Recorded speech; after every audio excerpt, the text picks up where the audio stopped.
Hello and welcome दोस्तों, मेरा नाम है सुनील। आज हम इस वीडियो के माध्यम से राष्ट्रीय पुलिस स्मारक या नेशनल पुलिस मेमोरियल के बारे में जानेंगे। देखेंगे कि नेशनल पुलिस मेमोरियल कहाँ पे बना है, इस पे क्या क्या देखने के लायक है तथा और भी जानकारी। तो चलिए चलते हैं और देखते हैं नेशनल पुलिस मेमोरियल। देश की राजधानी दिल्ली के चाणक्यपुरी में शांतिपथ के उत्तरी छोर पर 6.12 एकड़ जमीन पर केंद्र सरकार और राज्य सरकार के शहीद हुए सभी पुलिस वालों की याद में एक मेमोरियल बना है, जिसे हम नेशनल पुलिस मेमोरियल के नाम से जानते हैं। दोस्तों, जैसा कि हम जानते हैं, प्रत्येक वर्ष 21 अक्टूबर को राष्ट्रीय पुलिस दिवस मनाया जाता है। इसीलिए हमारे देश के प्रधानमंत्री श्री नरेंद्र मोदी ने 21 अक्टूबर 2018 को राष्ट्रीय पुलिस मेमोरियल का उद्घाटन किया।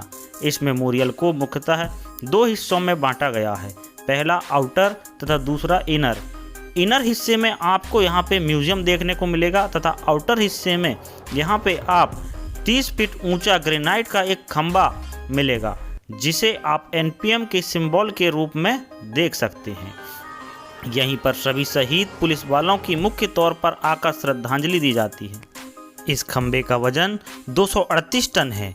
इसका आधार 60 फीट लंबा तथा यहाँ पर पत्थरों में शहीद हुए पुलिस व अर्धसैनिक बलों के कुल 34,844 जवानों के नाम लिखे हुए हैं। इसके अलावा यहाँ पे बेसमेंट में एक म्यूजियम भी बनाया गया है, जिसमें 5 गैलरी हैं, जिससे हमारे देश के पुलिस का इतिहास दर्ज है। 310 ईसा पूर्व कौटिल्य के ज़माने से लेकर अब तक सुरक्षा कैसे होते आई है। इस म्यूजियम में अलग अलग स्ट्रक्चर के जरिए से पुलिस व्यवस्था के बारे में बताया गया है। म्यूजियम में सबसे पहले पुलिस रैंकिंग बताई गई है, जिसमें बताया गया है कि रैंक में सबसे छोटा जवान, फिर हवलदार, फिर ASI, SI, inspector, assistant commandant, DC commandant, DIG, IG, ADG and सबसे ओहदे रैंक में डीजी होता है, जो कि पूरी फोर्स का मुखिया होता है। एक अन्य गैलरी में यहाँ पर आप पुराने समय से लेकर अब तक के ज़माने के हथियारों को दिखाया गया है। यहाँ पे आप पिस्टल, इंसास, AK-47, LMG एवं कार्बाइन जैसे अनेक हथियार डिस्प्ले पे देख सकते हैं तथा इनकी जानकारी ले सकते हैं। इस म्यूजियम में की एक अन्य गैलरी में आप पुलिस वालों पर जारी डाक टिकट देख सकते हैं एवं कबूतर के द्वारा किस तरह डाकों को भेजा जाता था, ये भी आप देख सकते हैं।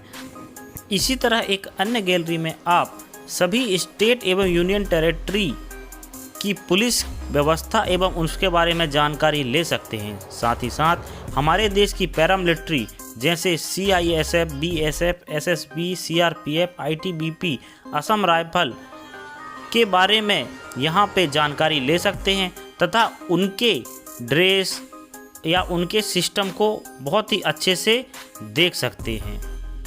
इसी कड़ी में आगे हम हमारे देश की सीक्रेट इंटेलिजेंस सर्विस जैसे NIA, रॉ एवं NCRB जैसे प्रमुख सूचना संबंधित संस्थान के बारे में जानकारी ले सकते हैं। दोस्तों, यदि आपको हमारे देश की किसी भी संस्था, पैरामिलिट्री फोर्स के बारे में बहुत ही बारीक से जानकारी लेनी हो, तो आप नेशनल पुलिस मेमोरियल में जाकर उस खंड में खड़े होकर उसके बारे में पूरा डिटेल से एनालिसिस कर सकते हैं।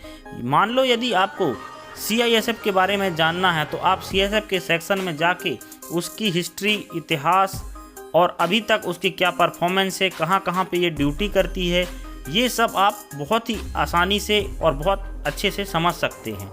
इसी तरह आप जैसे NIA, रॉ, ये हमारे देश की जो सीक्रेट एजेंसी सर्विसेज हैं, ये हमारे देश में क्या काम करती हैं, किस तरीके से पुलिस के साथ इसका कोऑर्डिनेशन होता है, किस तरीके से गवर्नमेंट की इनको परमिशंस की ज़रूरत होती है, सब कुछ यहाँ पे आप डिटेल से देख सकते हैं। दोस्तों, इस म्यूज़ियम में आप 26/11 आतंकवादी घटना, अक्षरधाम टेररिस्ट अटैक, संसद में टेररिस्ट अटैक जैसी घटनाओं को प्रोजेक्टर के माध्यम से बहुत ही आसानी से समझ सकते हैं।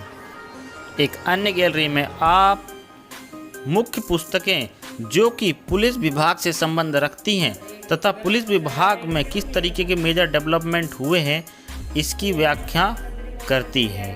अंत में एक डिस्प्ले के माध्यम से आप अपना ईमेल आईडी के जरिए यहाँ पर हमारे देश के सभी पुलिस शहीद जवानों को श्रद्धांजलि दे सकते हैं।